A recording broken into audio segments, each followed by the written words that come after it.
Anunciada en agosto de 2018 y lanzada ese mismo noviembre al mercado, aterrizó con su hermana más fotográfica, la Nikon Z7. Con unos más razonables 24 megapíxeles que los 46 de su hermana, se postula junto con ella como las primeras mirrorless full frame de Nikon. No obstante, Nikon siguió ejerciendo su resistencia en el segmento de las DSLR de la reflex con la Nikon D780, con la que esta comparte muchas cosas, prácticamente todo menos el pentaprisma.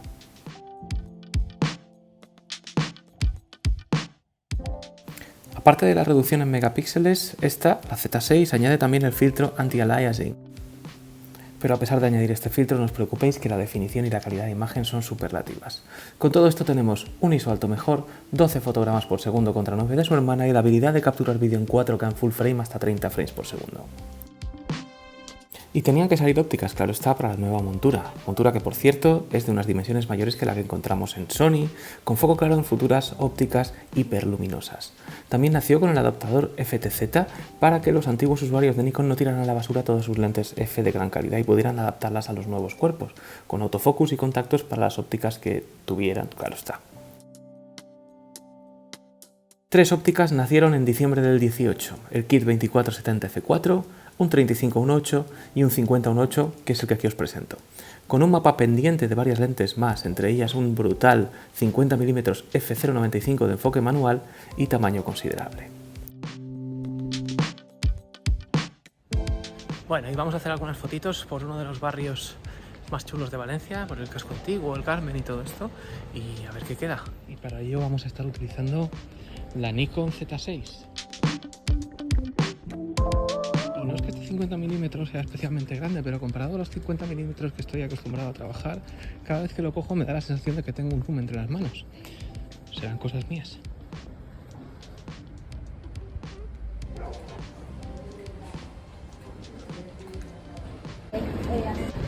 Si bien no es la cámara más discreta del mundo por tamaño, sí que lo es por su sonido. Y aprovechando que tengo un f1.8 y que puedo bajar un poquito el ISO aunque estemos a plena luz del día, me apetece disparar a 1.8 porque el objetivo enfoca y la cámara súper deprisa. Entonces vamos a aprovecharlo. Y es que esto de elegir el enfoque táctil es una maravilla.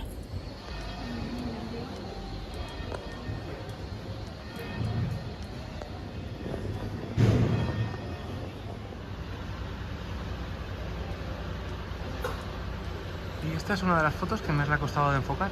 Supongo que porque la farola, que aquí la veis bien iluminada, está bastante oscura.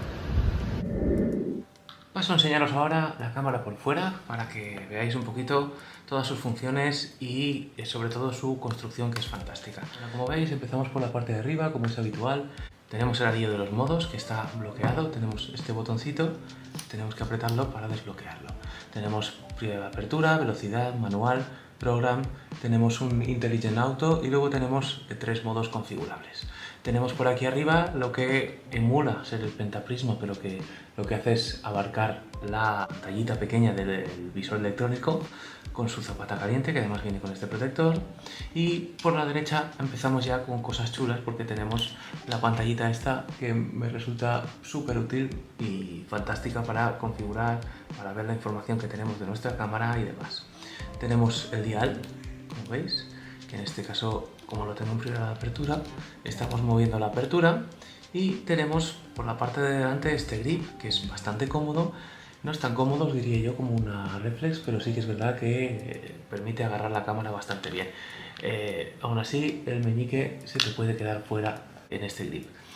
Por aquí tenemos botón de compensación de exposición, botón dedicado para el ISO, botón dedicado para grabar y el on y off. Tenemos las dos argollitas para enganchar la correa, como siempre. Tenemos un corrector dióptrico por aquí y ya me voy a la parte trasera porque con la delantera ya he terminado. La parte trasera tiene pues, el típico botón de reproducción, botón de papelera. Tienes este botoncito de aquí que puedo cambiar a la configuración de vídeo o de fotos y el botón de display que lo que hace es cambiar la información que tengo en la pantalla. Como veis, tenemos varios tipos de información, incluido el modo Afterburner, que es pues eso, que parece un avión básicamente. El botón del autofocus y tenemos este joystick aquí que me resulta fantástico porque consigues mover rápidamente el punto de enfoque. Tenemos el típico dial de arriba, abajo, izquierda y derecha, con el botón de OK en el centro, botón de más y menos para acercarnos, alejarnos de las cosas, botón de menú, donde accedemos a los menús, básicamente. Menús que son nada que ver con otras cámaras, son súper fáciles e intuitivos, y si has tenido alguna Nikon alguna vez, la verdad que lo vas a agradecer. Y el botón del drive. Eso por la parte trasera. Por abajo tenemos montura para el trípode, la tapa para la batería, y por el lado derecho vamos a continuar con la tapa para la tarjeta. Tarjeta que es, como sabéis, una XQD, y que, bueno, es una tarjeta que actualmente es un poco difícil de conseguir, es cara, pero que es muy rápida, que es muy fiable y duradera. ¿Qué tiene de malo la Z6? Que solo tiene una tarjeta de memoria, como habéis podido ver. ¿Cuál fue la explicación de Nikon cuando nos enseñaron la cámara? Bueno, básicamente la explicación de Nikon fue que como tenemos toda la conectividad wifi y demás, que se suben las fotos directamente al móvil, el backup lo podemos tener en el móvil sin necesidad de tener dos tarjetas. Lo cual, bueno, a priori a algunos les puede sentar bien y a otros muchos les puede sentar mal. Quizás es este uno de los motivos por los cuales esta cámara ha sido tan infravalorada en ciertos momentos. Pero ya os digo que es un camarón a la altura de las mejores.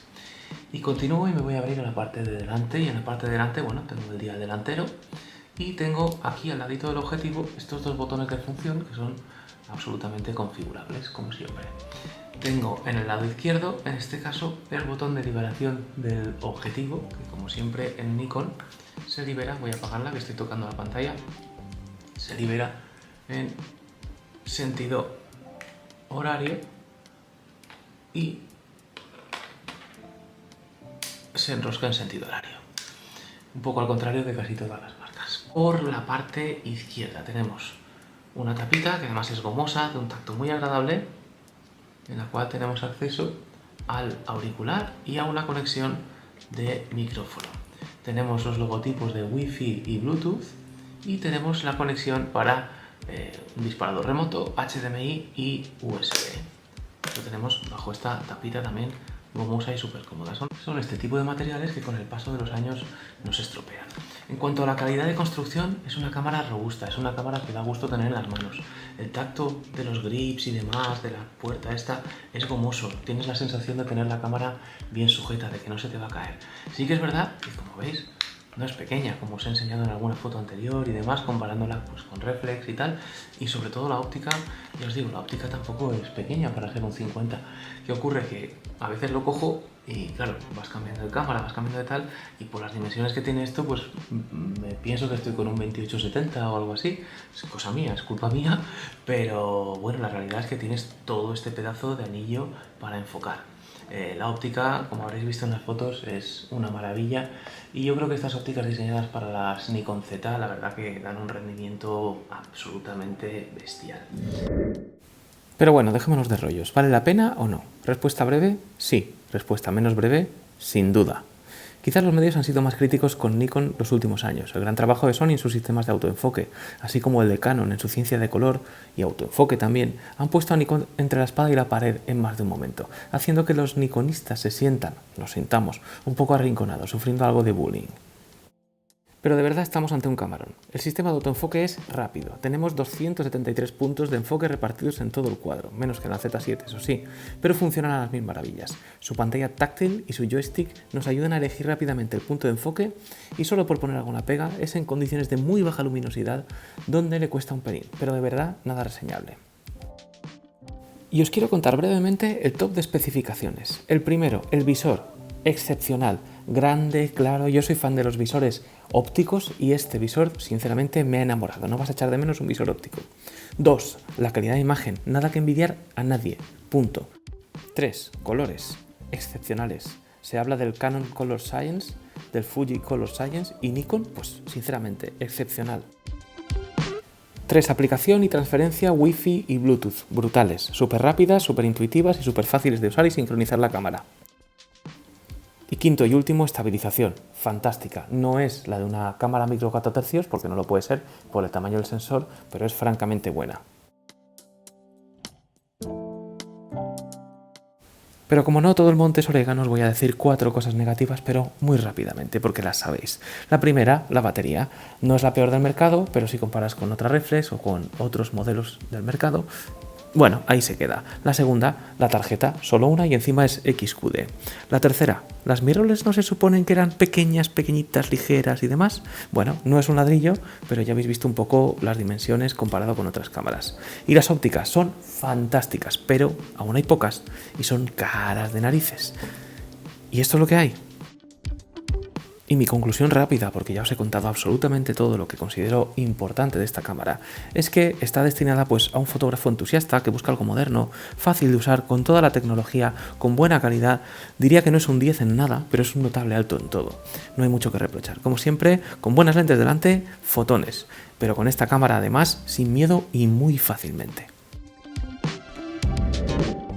Espero que te haya gustado el vídeo. Si es así, déjale tu like, tu gracias, suscríbete y activa la campanita. Me harás muy feliz por ayudar al canal a seguir subiendo contenido como este.